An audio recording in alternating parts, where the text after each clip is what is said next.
Catalan yi sikk ngeen Catalan yi sikk ngeen classico bi commencé gul cool yi bëri na buub nañ seen benn supporter yóbbu dinañ ci ñëw non mais classico bi man duma ci doyal da ngay reeba sonn salaamaaleykum amateur de foot yi nuy waat nañ leen ku ci nekk seen tur ak seen sant ñëpp xam nañ ne tey la classico bi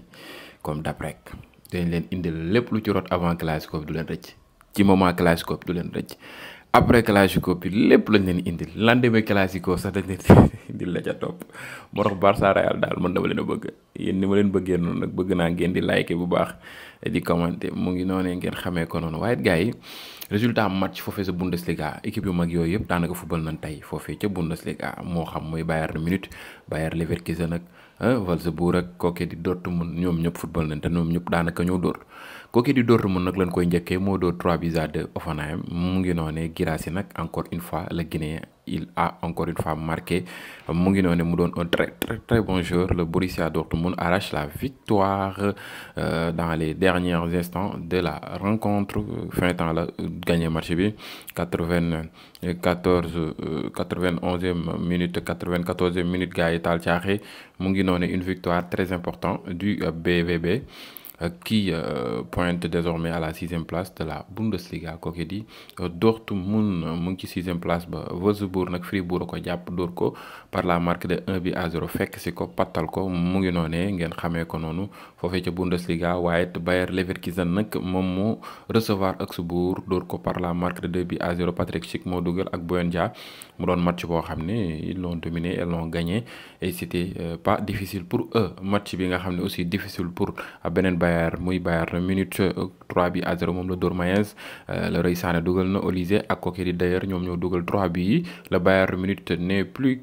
qu'à une victoire du titre moom bu gagné benn match rek jël na loolu di Bundesliga bi les Munichois ont fait le job en l'emportant contre Mayence mais le Bayer Leverkusen l'a également emporté contre Augsbourg bu doon Bayer Leverkusen dafa ñàkk Bayern Munich door day jël championnat bi mais actuellement Bayern day xaaraat beneen victoire pour mën a jël championnat bi les Bavarois doivent donc patienter jusqu'à la semaine prochaine pour pouvoir fêter leur titre ñoom nag dañuy bàyyi ba semaine bi di ñëw bu ñu dóoree nu fêter seen titre kookee di Bayern Munich une très grande équipe mu ngi noonee mais malheureusement danoo mujjee toog ci loolee di Ligue des champions bi ñi nga xam ne nag ñu ngi xëccoo ngir dem Ligue des champions muy ñaan waa Chelsea mi nga xam ne tey moo dóor par la marque de 1-0 sunu mbokk sénégalais yooyu di Everton bu ñoom Idrissa Gana Gueye ak kookee di mën naa ni Iliman Cheikh Ndiaye ki dugal l'unique but de ce rencontre c'était un sénégalais qui est Nicolas Michael Jackson voilà il est de retour il a marqué un très joli but malgré absence am ak blessure yi mu am ci saison bi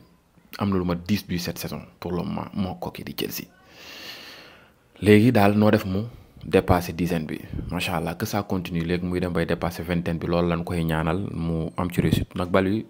Caicedo je ne me trompe pas moo ko récupéré jox ko automatiquement sur le coup sa waay nekk fa di yàggal ak xaas pousse rek missile bal bi croisé bal bi ngën di maame bi foofu moom Pickford da ko doon jàpp rek gën a terrain bi mu ngi noonu ki nga xam ne nag ay mbiram jàppandiwul jamono juñ toll nii muy kan Cole Palmer est resté muet lors de ses 17 matchs 1382 minutes sans marquer loolu moom yéem na moom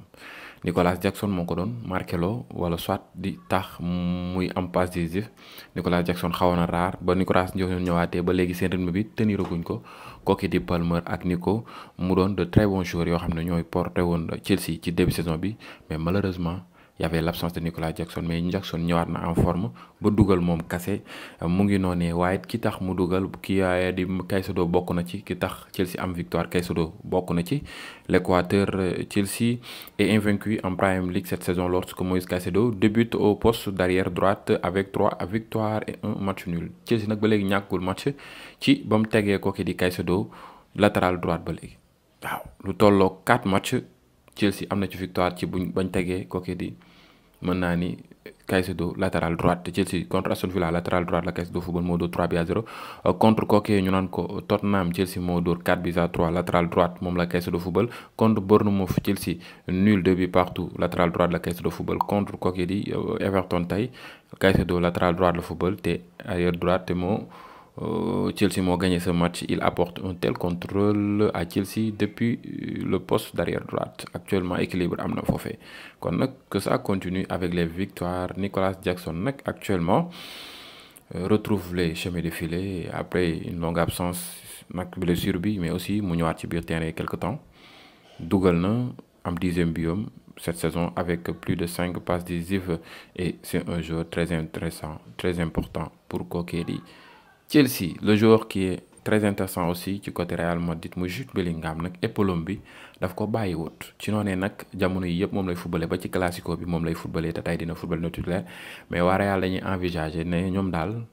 dañ koy opérer moom amul xaar ma yàlla saison bi di ñëw moom daal gëmuñu ne saison boobu yëpp dina ko footballé ak blessure boobu. Il faut que ñoom opérer ko une bonne fois pour toutes mu wér ci jàmm ak salaam. Jude Bellingham doit arrêter de jouer, dafa war a arrêter football bi et se faire opérer et revenir sur les terrains lorsqu'il pourra en décembre. Peu importe quand, il ne peut pas continuer à jouer avec cette blessure de l'épaule. Marca moo génn leeral li ni mel. En tout cas nu wér ak jàmm ak salaam nag Real dina ko soxla. waaye te kooki di Fede Valverde nag jamono ji d'après Révélo mu ngi leeral que ni douleur musculaire lay footballé ci Séville bi depuis un bon moment ba ci tey jii sax moom lay footballé. mu ngi noonu ni il se force à jouer, la douleur ne l'arrête pas. mu ngi continuer di forcer di football nag douleur bi ne arrêté wu ko daal teewu ko football. Fede Valverde joue avec une gêne à la Séville depuis quelques semaines. loolu daal la gars yi génn yee yàbbi. Catalan yi nag ñu ngi clash ci wet ga ci suuf naan lay la ñuy bëgg bu ñu leen dóoree ñu naan kii daa blessé bi Bellingham daa blessé ak Mbappé daa blessé ak kooku di Valverde daa blessé. Mais mën nañoo blessé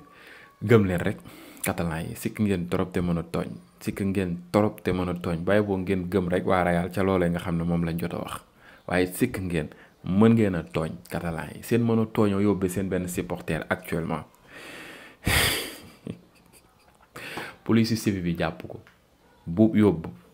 li waral li ni mel benn supporter merengue la jàpp dóor ko ba toj ba kenn bi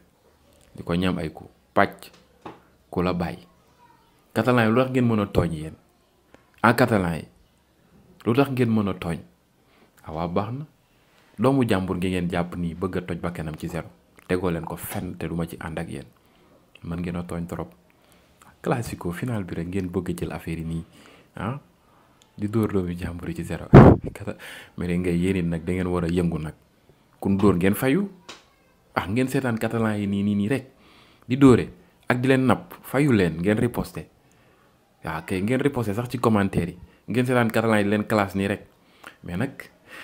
bëgg naa muy yëngu bëgg naa clashante bëgg naa dóorante wax ji muy neex waaye avec respect comme ni ngeen tàmmee di ko def rek mu ngi noonu sans saaga sans dara damay bëgg ngeen ni affinité bi jàll quoi nag man yéen da ngeen may dundal façon bi ngeen koy defee. en tout cas yàlla neen yàlla defal jàmm ak salaam mais que le meilleur gagne mu ngi noonu jàmm ci yéen gars yi ba beneen yoon ci yeneen vidéo merci à vous.